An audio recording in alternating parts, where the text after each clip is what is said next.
Chapter 21. I Settle My Tab. It's funny how humans can wrap their mind around things and fit them into their little version of reality. Chiron had told me that long ago, and as usual, I didn't appreciate his wisdom until much later.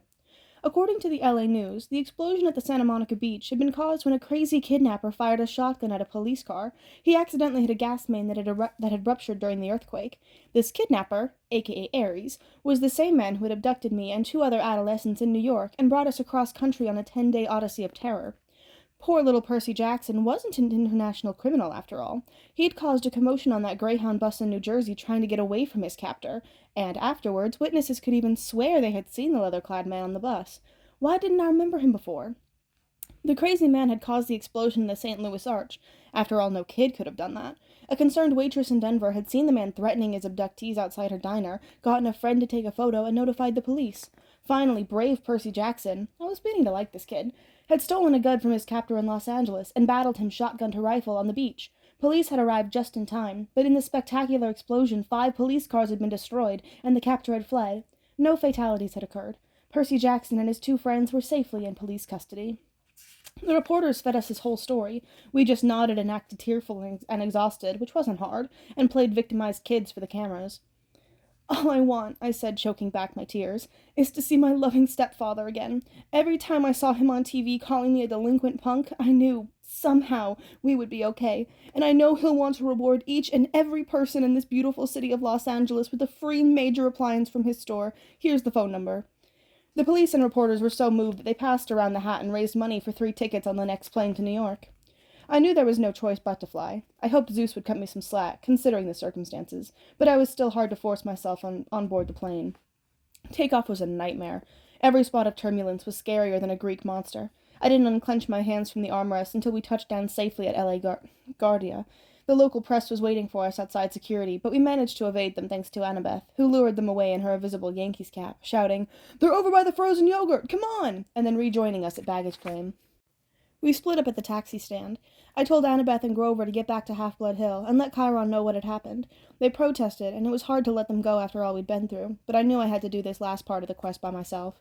If things went wrong, if the gods didn't believe me, I wanted Annabeth and Grover to survive to tell Chiron the truth. I hopped in a taxi and headed into Manhattan. 30 minutes later, I walked into the lobby of the Empire State Building. I must have looked like a homeless kid with my tattered clothes and my scraped-up face. I hadn't slept in at least 24 hours. I went to the guard at the front desk and said, 600th floor. He was reading a huge book with pictures of a wizard on the front. I wasn't much into fantasy, but the book must have been good, because the guard took a while to look up. "No such floor, kiddo. I need an audience with Zeus." He gave me a vacant smile. "Sorry? You heard me." I was about to decide this guy was just a regular mortal, and I'd better run before he called the straitjacket patrol, and then he said, "No appointment, no audience, kiddo. Lord Zeus doesn't see anyone unannounced." "Oh, I think he'll make an exception." I slipped off my backpack and unzipped the top. The guard looked inside at the metal cylinder, not getting what it was for a few seconds. Then his face went pale.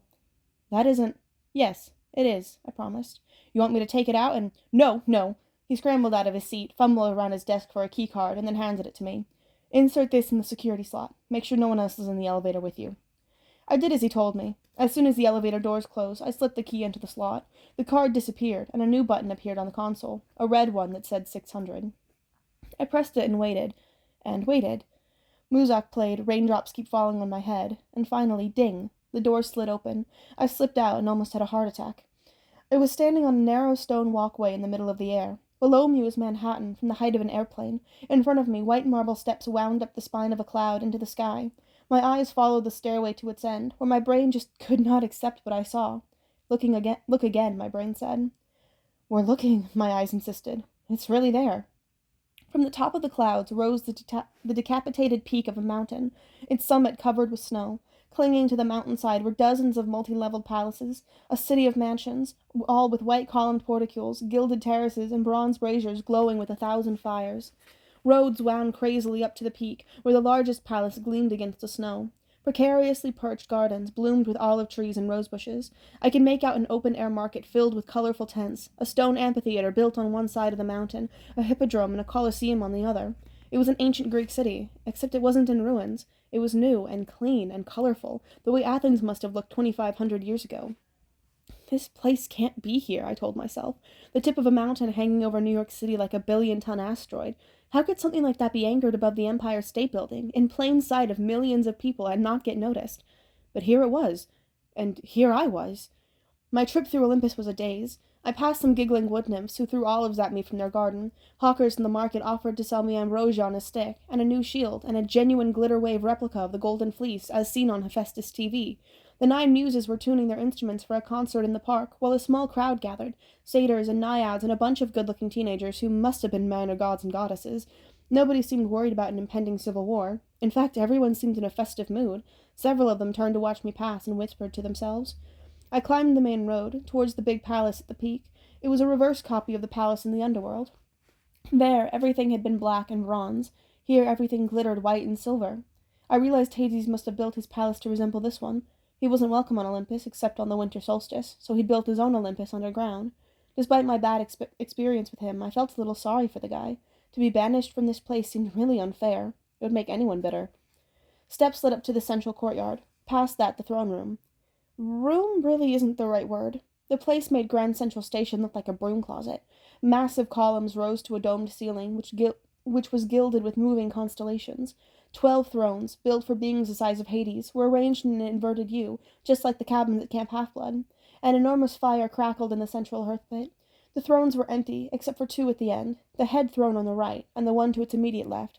I didn't have to be told who the 2 gods were that were sitting there, waiting for me to approach. I came towards them, my legs trembling. The gods were in a giant human form, as Hades had been, but I could barely look at them without feeling a tingle, as if my body were starting to burn. Zeus, lord of the gods, wore a dark blue pinstripe suit. He sat on a simple throne of solid platinum. He had a well-trimmed beard, marbled gray and black like a storm cloud. His face was proud and handsome and grim, his eyes rainy gray. As I got nearer to him, the air crackled and smelled of ozone. The god sitting next to him was his brother. Without a doubt, he was dressed very differently. He reminded me of a beachcomber from West Key. He wore leather sandals, khaki Bermuda shorts, and a Tommy Bahama shirt with coconuts and parrots all over it. His skin was deeply tanned, his hands scarred like an old-time fisherman's.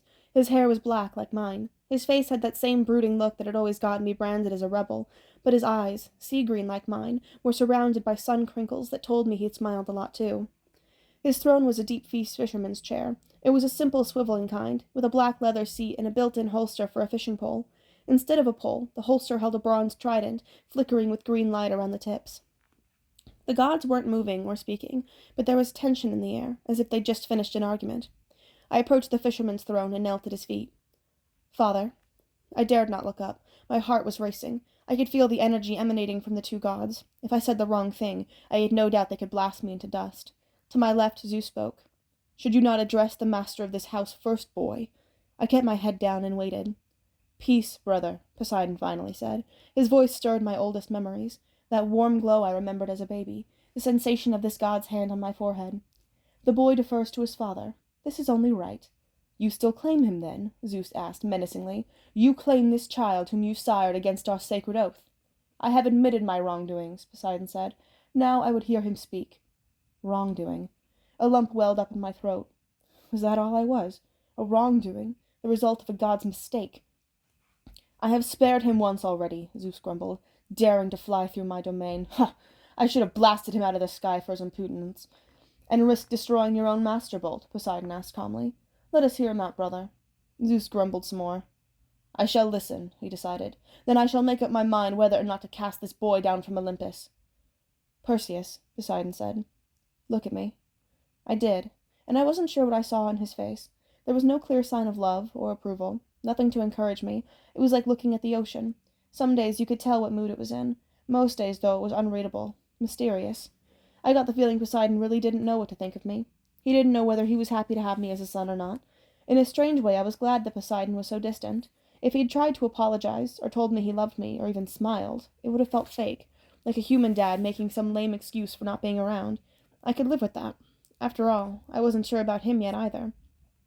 Address Lord Zeus, boy, Poseidon told me. Tell him your story. So I told Zeus everything, just as it had happened. I took out the metal cylinder, which began sparkling in the sky god's presence, and laid it at his feet. There was a long silence, broken only by the crackle of the hearth fire. Zeus opened his palm. The lightning bolt flew into it. As he closed his fist, the metallic points flared with electricity, until he was holding what looked more like a classic thunderbolt, a 20-foot javelin of arcing, hissing energy that made the hairs on my scalp rise. "I sense the boy tells the truth," Zeus muttered, "but that Ares would do such a thing. It is most unlike him." "He is proud and impulsive," Poseidon said. "It runs in the family." "Lord?" I asked. They both said yes. Ares didn't act alone. Something else, came up with the idea.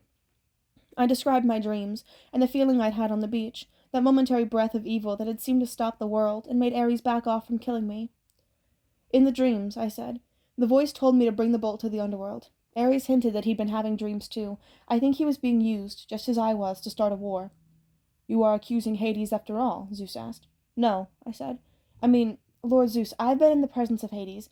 The feeling on the beach was different. It was the same thing I felt when I got close to that pit. That was the entrance to Tartarus, wasn't it? Something powerful and evil is stirring down there. Something even older than the gods." Poseidon and Zeus looked at each other. They had a quick, intense discussion in ancient Greek, and I only caught one word: father. Poseidon made some kind of suggestion, but Zeus cut him off. Poseidon tried to argue, and Zeus held up his hand angrily. "We will speak of this no more," Zeus said. "I must go personally to purify this thunderbolt in the waters of Lemnos, to remove the human taint from its metal." He rose and looked at me. His expression softened just a fraction of a degree. "You have done me a service, boy. Few heroes could have accomplished as such." "I had help, sir," I said. "Grover Underwood and Annabeth Chase. To show my thanks, I shall spare your life. I do not trust you, Perseus Jackson. I do not like what your arrival means for the future of Olympus. But for the sake of peace in this family, I shall let you live." Thank you, sir. Do not presume to fly again. Do not let me find you here when I return. Otherwise you shall taste this bolt, and it shall be your last sensation." Thunder shook the palace. With a blinding flash of lightning, Zeus was gone. I was alone in the throne room with my father. "Your uncle," Poseidon sighed, "has always had a flair for the dramatic. I think he would have done well as a god of theatre." An uncomfortable silence. "Sir," I said, "what was in that pit?" Poseidon regarded me. "Have you not guessed?" "Kronos," I said, "the king of the Titans." Even in the throne room of Olympus, far away from Tartarus, the name Kronos darkened the room, made the hearth fire seem not quite so warm on my back. Poseidon gripped his trident. "In the forced war, Percy, Zeus cut our father Kronos into 1,000 pieces, just as Kronos had done to his own father Ouranos. Zeus cast Kronos' remains into the darkest pit of Tartarus. The Titan army was scattered, their mountain fortress on Etna destroyed, and their monstrous allies driven to the farthest corners of the earth. And yet Titans cannot die any more than we gods can. Whatever is left of Kronos is still alive in some hideous way, still conscious in his eternal pain, still hungering for power." "He's healing," I said. "He's coming back." Poseidon shook his head. "From time to time over the eons, Kronos has stirred. He enters men's nightmares and breathes evil thoughts. He weakens restless monsters from the depths. But to suggest he could rise from the pit is another thing." "That's what he intends. Father, that's what he said." Poseidon was silent for a long time. "Lord Zeus has closed the discussion on this matter. He will not allow talk of Kronos. You have completed your quest, child. That is all you need to do." "But—" I stopped myself. Arguing would do no good. It would very possibly anger the only god I had on my side. As you wish, father." A faint smile played on his lips. "Obedience does not come naturally to you, does it?" "No, sir." "I must take some blame for that, I suppose. The sea does not like to be restrained." He rose to his full height and took up his trident. Then he shimmered and became the size of a regular man, standing directly in front of me. "You must go, child. But first, know that your mother has returned." I stared at him, completely stunned. "My mother?"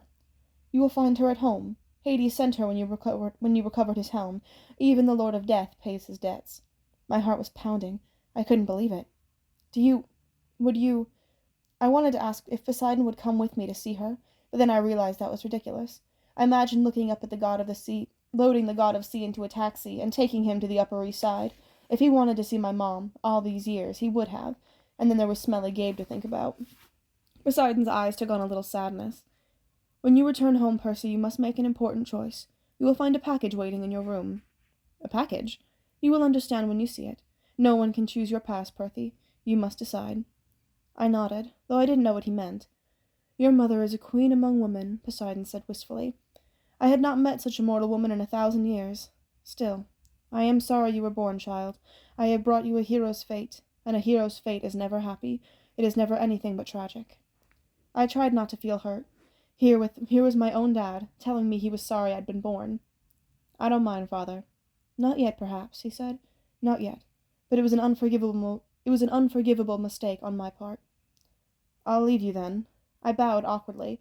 I won't bother you again. I was 5 steps away when he called, Perseus. I turned.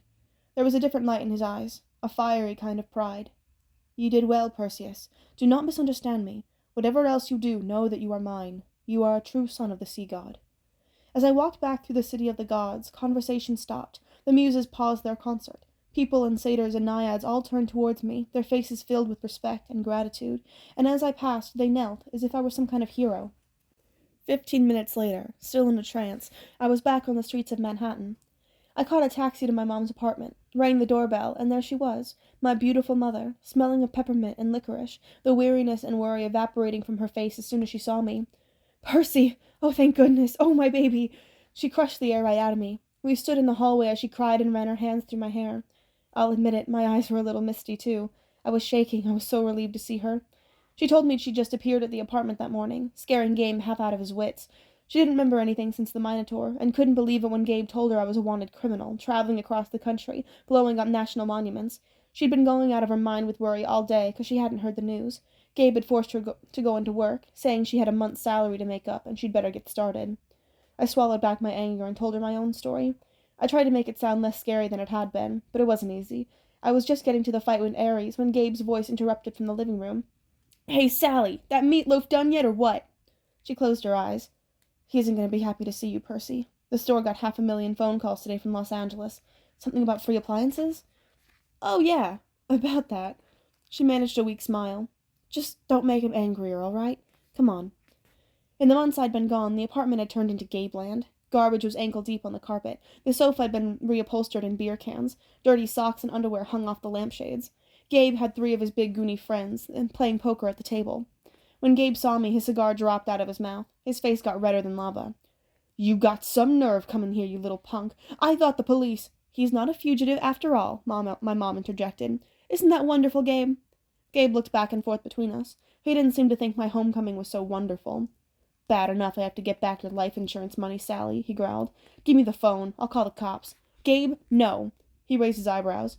Did you just say no? You think I'm going to put up with this punk again? I can still press charges against him for ruining my Camaro. But— He raised his hand and my mother flinched. For the first time I realized something. Gabe had hit my mother. I didn't know when, or how much, but I was sure he'd done it. Maybe it had been going on for years when I wasn't around. A balloon of anger started expanding in my chest. I came towards Gabe, instinctively taking my pen out of my pocket. He just laughed. What, punk? You gonna write on me? You touch me and you're going to jail forever, you understand? Hey, Gabe, his friend Eddie interrupted. He's just a kid. Gabe looked at him resentfully and mimicked in a falsetto voice. He's just a kid. His other friends laughed like idiots. I'll be nice to you, punk. Gabe showed me his tobacco-stained teeth. I'll give you 5 minutes to get your stuff and clear out. After that, I call the police. Gabe, my mother pleaded. He ran away, Gabe told her. Let him stay gone. I was itching to uncap Riptide, but even if I did, the blade wouldn't hurt humans, and Gabe, by the loosest definition, was human. My mother took my arm. Please, Percy, come on, we'll go to your room. I let her pull me away, my hands still trembling with rage. My room had been completely filled with Gabe's junk. There were stacks of used car batteries, a rotting bouquet of sympathy flowers with a card from someone who'd seen his Barbara Walters interview. Gabe is just upset, honey, my mother told me. I'll talk to him later. I'm sure it'll work out. Mom, it'll never work out. Not as long as Gabe's here. She wrung her hands nervously. I'll take you to work with me for the rest of the summer. In the fall, maybe there's another boarding school. Mom. She lowered her eyes. I'm trying, Percy. I need some time. A package appeared on my bed. At least, I could have sworn it hadn't been there a moment before. It was a battered cardboard box, about the right size to fit a basketball. The address on the mailing slip was in my own handwriting. The Gods, Mount Olympus, 600th floor, Empire State Building, New York, New York. With best wishes, Percy Jackson. On the top of the black marker, a man's clear, bold print, was the address of our apartment and the words, Return to Sender. Suddenly I understood what Poseidon had told me on Olympus. A package. A decision. Whatever else you do, know you are mine. You are a true son of the sea god. I looked at my mother. Mom, do you want Gabe gone? Percy, it isn't that simple. Mom, just tell me. That jerk has been hitting you. Do you want him gone or not? She hesitated, then nodded, almost imperceptibly. Yes, Percy, I do. And I'm trying to get my courage up to tell him, but you can't do this for me. You can't solve my problems. I looked at the box. I could solve her problems. I wanted to slice that package open, plop it on the poker table, and take out what was inside. I could start my very own statue garden right here in the living room. That's what a Greek hero would do in the stories, I thought. That's what Gabe deserves.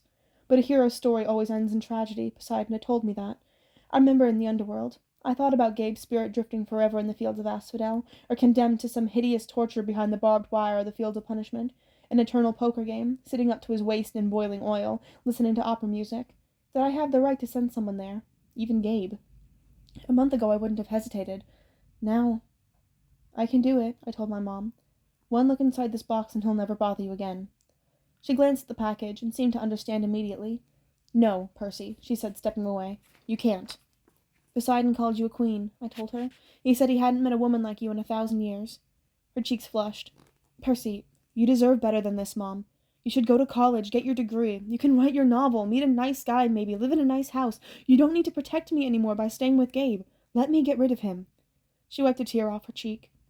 You sound so much like your father, she said. He offered to stop the tide for me once. He offered to build me a palace at the bottom of the sea. He thought he could solve all my problems with a wave of his hand. What's wrong with that? Her multicolored eyes seemed to search inside me. I think you know, Percy. I think you're enough like me to understand. If my life is going to mean anything, I have to live it myself. I can't let a god take care of me. Or my son. I have to find the courage on my own. Your quest has reminded me of that. We listened to the sound of poker chips and swearing, ESPN from the living room television. I'll leave the box, I said. If he threatens you. She looked pale, but she nodded.